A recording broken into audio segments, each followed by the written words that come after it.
नमस्कार दोस्तों, आप सभी को सोम प्रदोष की हार्दिक शुभकामनाएं दोस्तों।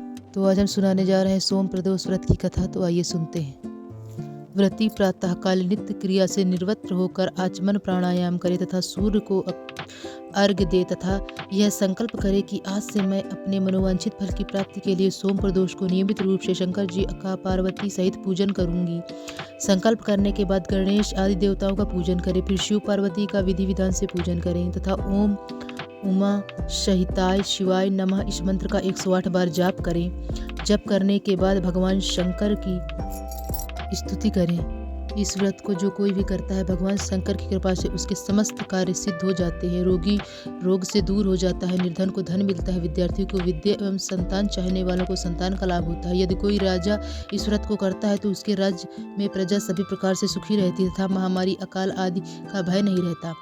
शत्रुओं का नाश हो जाता है और वह राजा तथा कोई भी व्रत को करता है वह शिव पार्वती की कथा से दीर्घायु को प्राप्त करता है तथा अंत में भगवान शंकर के परमधाम को पाता है। संतान बनिए की कथा। प्राचीन काल में धन धान्य से युक्त एक वैश्य था, किंतु उसके एक भी संतान न थी। इससे वह सदैव अत्यंत दुखी रहता था। वह वैश्य प्रत्येक सोमवार को शिव जी का पूजन एवं व्रत करता था। भगवान को भोग लगाकर वह अपनी पत्नी सहित प्रसाद स्वरूप भोजन करता था। उसकी भक्ति को देखकर पार्वती जी ने शंकर जी से कहा कि यह वैश्य अत्यंत भक्ति पूर्वक आपकी पूजा करता है, अतः आप इसके दुख को दूर करके उसे संतान प्राप्त होने का वरदान क्यों नहीं दे देते। तब शंकर जी ने पार्वती से कहा, यह वैश्य के पूर्व जन्म का फल है, इसके भाग में पुत्र सुख है ही नहीं।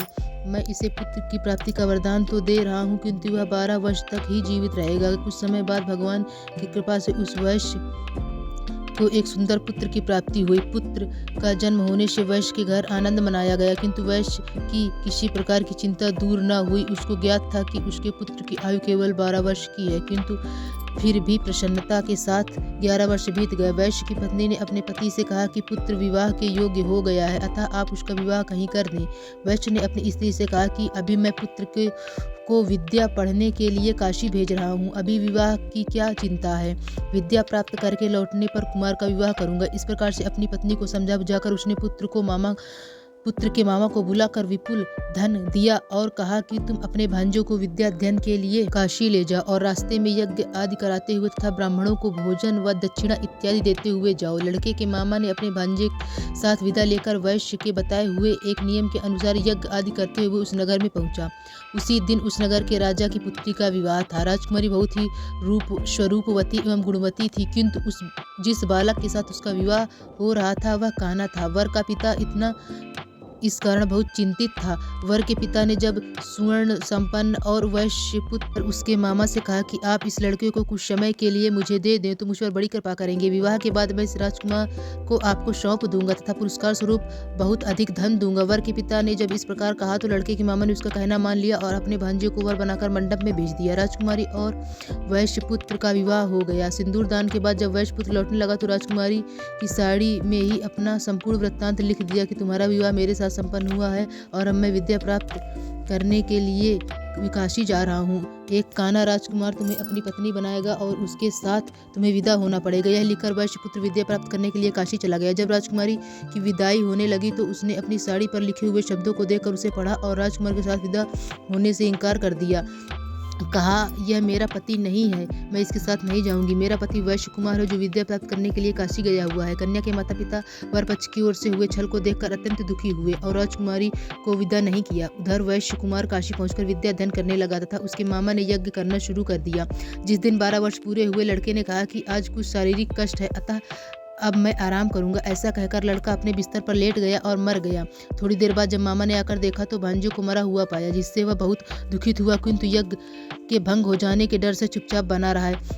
यज्ञ की पूर्ण आहुति होने के बाद जब सभी लोग वहां से चले गए तब उसने बड़ी जोर जोर से रोना प्रारंभ कर दिया। दैव योग से शिव पार्वती उधर से कहीं जा रहे थे।